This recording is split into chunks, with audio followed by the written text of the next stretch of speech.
Assalamualaikum warahmatullahi wabarakatuh. Alhamdulillahirabbil alamin hamdan na'imin hamdan syakirin ala rabbil alamin wa mujibis sa'ilin. Sallallahu ala sayyidina Muhammadin dawit tuqa wal muttaqin amma ba'd.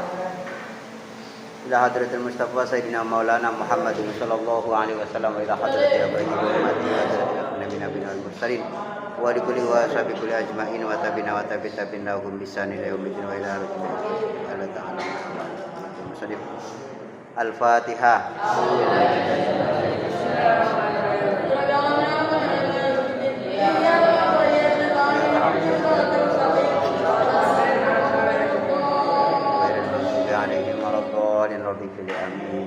Pun.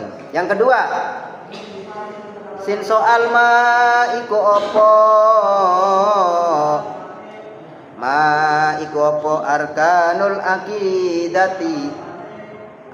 akidati utawi piro-piro rukune akidah. Arkanul akidati utawi piro-piro rukune akidah al islamiyati kang bangsa Islam. Al islamiyati kang bangsa Islam ai asasuha tegese piro-piro dasare aqidatul islamiyah. Tegese piro-piro dasare aqidatul islamiyah. Jim jawab arkanul akidati utawi piro-piro rukune akidah. Utawi piro-piro rukune akidah al islamiyati kang bangsa Islam. Al islamiyati kang bangsa Islam iku sittatu asya'a ono 6 piro-piro suwiji. Ingat, iku sittatu asya'a ono 6 piro-piro sewiji. Wahia utawi sittatu asya. Wahia utawi sittatu asya iku al imanu iman ngimani. Iku al imanu ngimani billahi kelawan Gusti Allah taala hale maha luhur sapa Allah. Taala hale maha luhur sapa Allah. Wal imanu lan iman. Wal imanu lan iman di malaikati kelawan piro-piro malaikate Allah.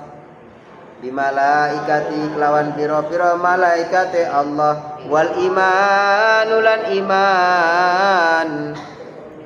Wal imanu lan iman bi kutubi kelawan piro-piro kitabe Allah. Bi kutubi kelawan piro-piro kitabe Allah. Wal imanu lan iman birusuli kelawan piro-piro utusane Allah. Birusuli kelawan piro-piro utusane Allah. Wal imanu lan iman. Wal imanu lan iman bil yaumi kelawan dino. Bil yaumi kelawan dino al akhir kang akhir tegese dino kiamat. Wal imanu lan iman bil yaumi kelawan dino al akhir kang akhir tegese dino kiamat.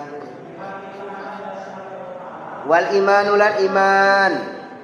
Wal imanu lan iman bil qadari kelawan kapestene Allah.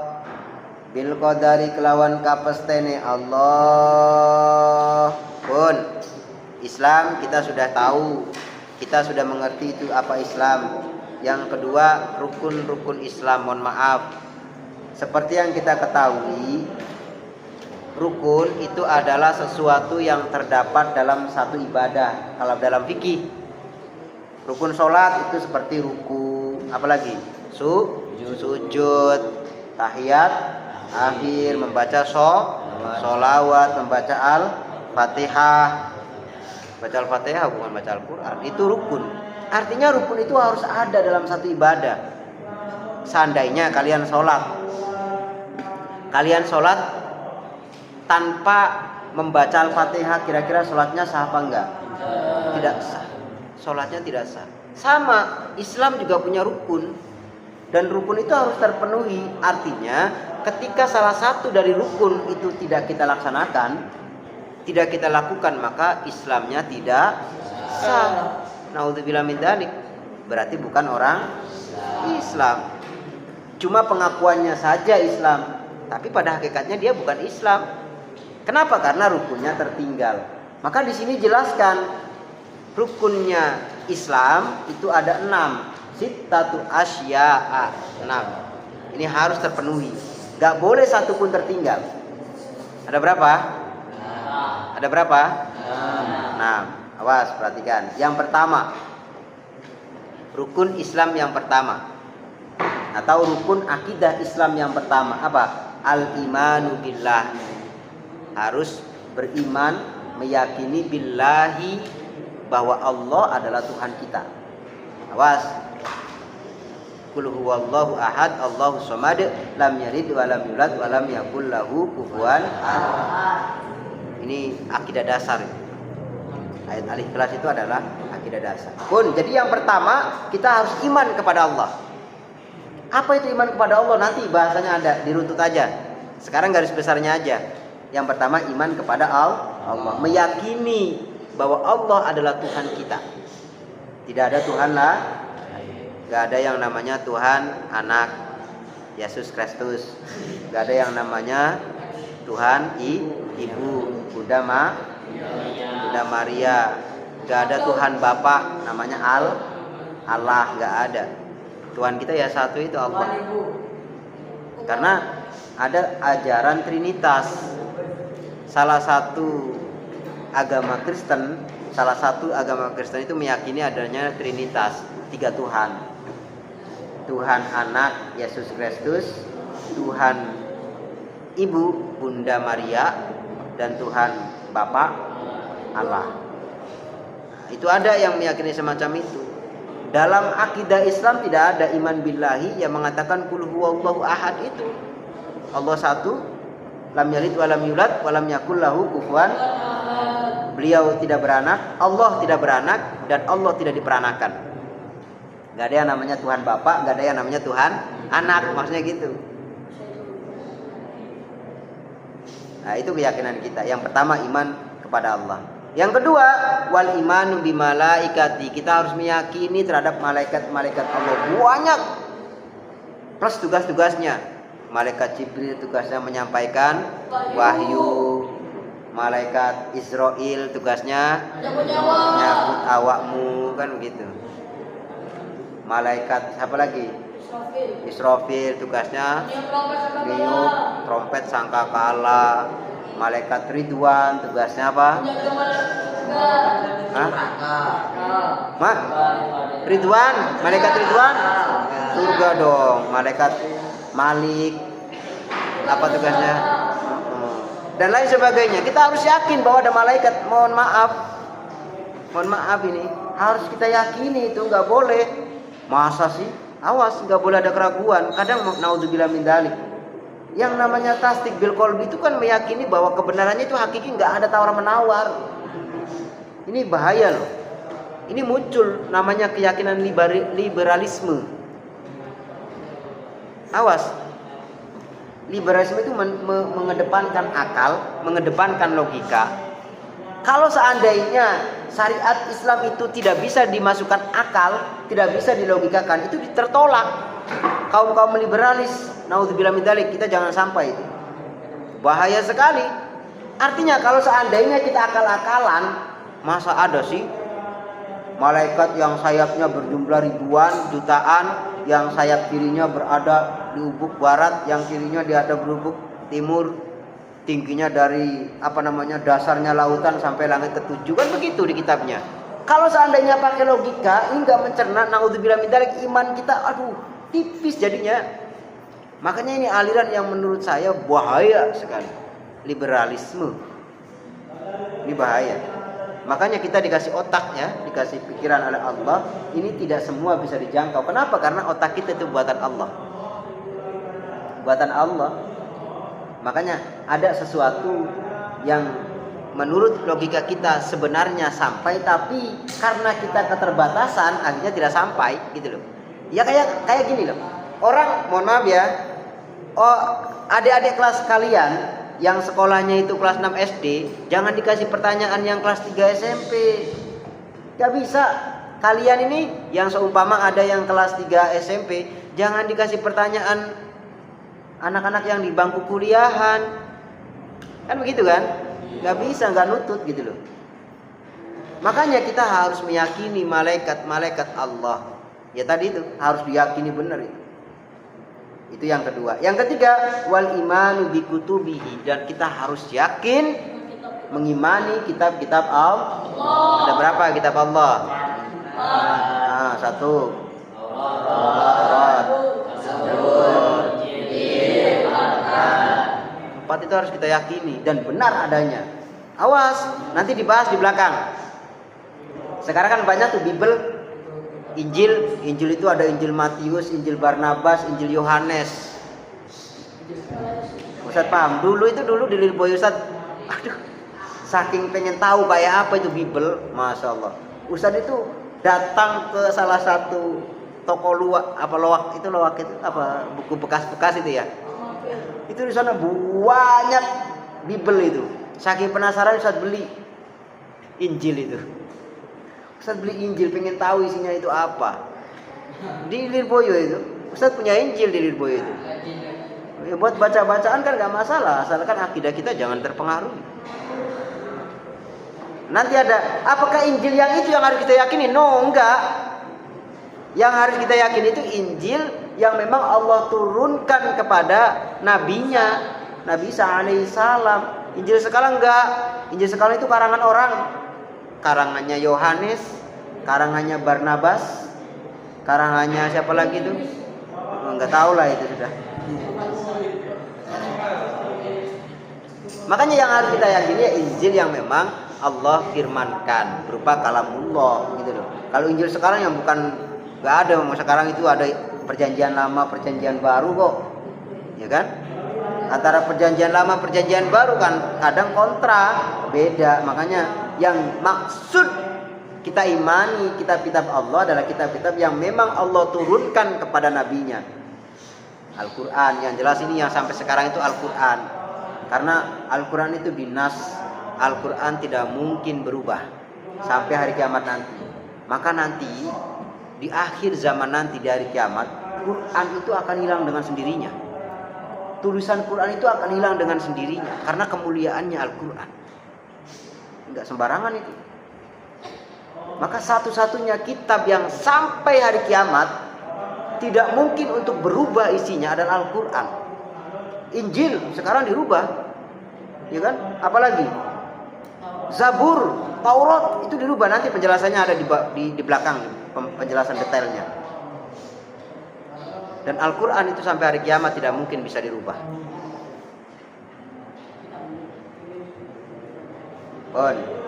Yang selanjutnya wal imanu mana tadi? Birusuli. Yang keempat adalah iman kepada Rasul-Rasul Allah. Ada berapa yang wajib kita ketahui? 25. Adam, Idris, Nuh, Hud, Soleh itu kalian sudah hafal semua ya. Itu Rasul-Rasul Allah. Itu yang wajib diketahui. Sebenarnya Rasul banyak, apalagi Nabi. Bahkan jumlahnya sampai dalam sebuah tafsir itu nggak terhitung jumlahnya karena banyaknya. Cuma yang wajib kita ketahui, Rasul itu jumlahnya ada 25 yang tercantum dalam Al-Quran. Itu yang wajib yang wajib kita ketahui. Kalau imannya harus semua malaikat-malaikat Allah ya harus kita imani kebenarannya. Paham ya? Pun.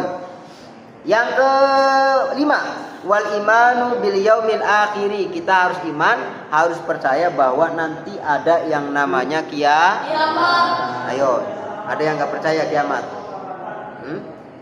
Ada yang enggak percaya? Harus percaya kiamat itu pasti ada. Kapan? Enggak ada yang tahu. Jangankan wali, jangankan kita, jangankan ulama, Nabi saja ketika ditanya mata sa'ah, kapan datangnya hari kiamat, Nabi apa jawabnya? Wallahu a'lamu. Hanya Allah yang tahu. Bahkan Nabi saja nggak tahu kapan itu hari kiamat datang. Makanya ada peramal itu tahun 2012 kiamat. Kiamat belum datang, orangnya yang ramal udah mati. Ada lagi ramal 2024 ya, yang kemarin itu hari kiamat datang. Sampai sekarang ini kita masih sehat, alhamdulillah. Kenapa? Karena tidak ada yang bisa memastikan kapan kiamat datang. Kalau tanda-tandanya banyak yang tahu. Kenapa? Karena Kanjeng Nabi sudah memberikan tanda-tandanya dalam hadisnya. Banyak kalau tanda-tandanya, dan sudah mulai terjadi banyak juga. Kalau tanda-tanda banyak tanda-tandanya kan. Istilahnya Kanjeng Nabi itu ada anak yang berdurhaka kepada orang tuanya, itu termasuk tanda daripada kiamat. Jadi istilahnya dalam hadisnya itu ada orang tua yang menjadi babu daripada anaknya. Banyak kan sekarang kemaksiatan kemaksiatan itu apa istilahnya? Ngedeng itu apa ngedeng itu? Bahasa Indonesianya ngedeng itu apa? Terang-terangan. Coba bayangin, dulu waktu zamannya Ustadz masih sekolah SD, orang maksiat, mohon maaf, satu contoh saja, mabukan, nusuk loh, di gudang-gudang tertutup banget, gak mau tahu orang. Sekarang biasa, di jalanan banyak, itu tanda kiamat. Ada lagi tanda kiamat itu, orang menyalahi kodratnya. Yang perempuan pengen jadi laki-laki, yang laki-laki pengen jadi perempuan. Naudzubillah min dzalik. Ya memang banyak kalau tanda-tandanya. Yang jelas kita harus yakin bahwa kiamat pasti datang. Kapan? Tidak ada yang tahu. Makanya kita siap-siap saja ini. Sebelum terlambat, ya kita harus banyak bertaubat. Kita mana tahu 1 hari lagi, 2 hari lagi, 3 hari lagi kiamat. Naudzubillah min. Kalau orang tahu kiamat, dia enak. Besok kiamat, hari ini sholat terus sehari full gak usah makan. Kan begitu kan? Makanya dirahasiakan. Jadi kita harus yakin bahwa nanti kelak ada yang namanya hari kiamat. Wal imanu bil qadari, yang keenam, yang terakhir, kita harus meyakini qada dan qadarnya Allah, kepastiannya Allah, ketentuannya Allah. Maka katanya rizki, jodoh itu sudah diatur zaman azali. Jadi mohon maaf ini, kalian ini ketika Allah mau menciptakan kalian di Lauhil Mahfuz itu sudah ada catatannya. Si A nanti nikahnya sama si B, tanggalnya tanggal sekian, itu sudah ada di Lauhil Mahfuz. Takdir itu sudah ada, cuma ada hadis Kanjeng Nabi yang mengatakan takdir, ketentuan Allah itu bisa dirubah. Apa yang bisa merubah? Ad-du'a adalah doa. Maka kita punya ikhtiar doa. Kita punya ikhtiar berupa doa. Karena doa itu ya silahul mukmin, gamannya, senjatanya orang Islam, orang mukmin. Makanya yang bisa merubah takdir adalah doa kita kepada Allah, pun dengan catatan atas kehendak Allah. Mungkin saja seumpama naudzubillah min dzalik, si A dicatat di Lauhil Mahfuz akan meninggal tanggal 25 April seumpama ya. Berkat doa dia, doa ya Allah, panjangkan umur saya, panjangkan umur. Didengar oleh Allah, dikabulkan. Maka tertunda itu meninggalnya. Bisa kan? Bisa, karena Allah itu maha mampu segalanya. Bahkan sesuatu yang menurut kita tidak logika, menurut kita tidak masuk akal, Allah mampu. Kenapa? Karena Allah Tuhan. Ya kan? Allah Tuhan mampu atas segalanya, apapun itu. Yang mungkin menurut manusia adalah sebuah yang mustahil, tapi kalau Allah berkehendak, Allah berkehendak kun fayakun. Pun. 6 ya. Jadi kalau ditanya Islam tadi sudah. Rukun-rukun Islam berarti rukun itu harus ada di dalamnya. Kita nggak boleh mengaku Islam kalau kita tidak menjalankan rukunnya. Artinya kalau kita hanya Islam saja tanpa menjalani 6 ini, Islam kita tidak sah. Sama halnya dengan kalian sholat tapi nggak pakai ruku, sama kalian sholat nggak pakai sujud. Kira-kira sholatnya sah nggak? Nggak sah. Pun mudah-mudahan bermanfaat, kurang lebihnya maaf. Berkata ihdinas siratal mustaqim. Mari kita doa dulu. Bismillahirrahmanirrahim. Allahumma inni as'aluka ma qara'tuka min dunya ila ajali. Bismillahirrahmanirrahim. Ya Allah,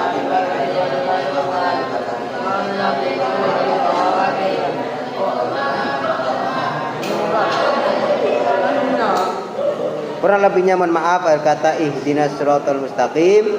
Wassalamualaikum warahmatullahi wabarakatuh. Waalaikumsalam.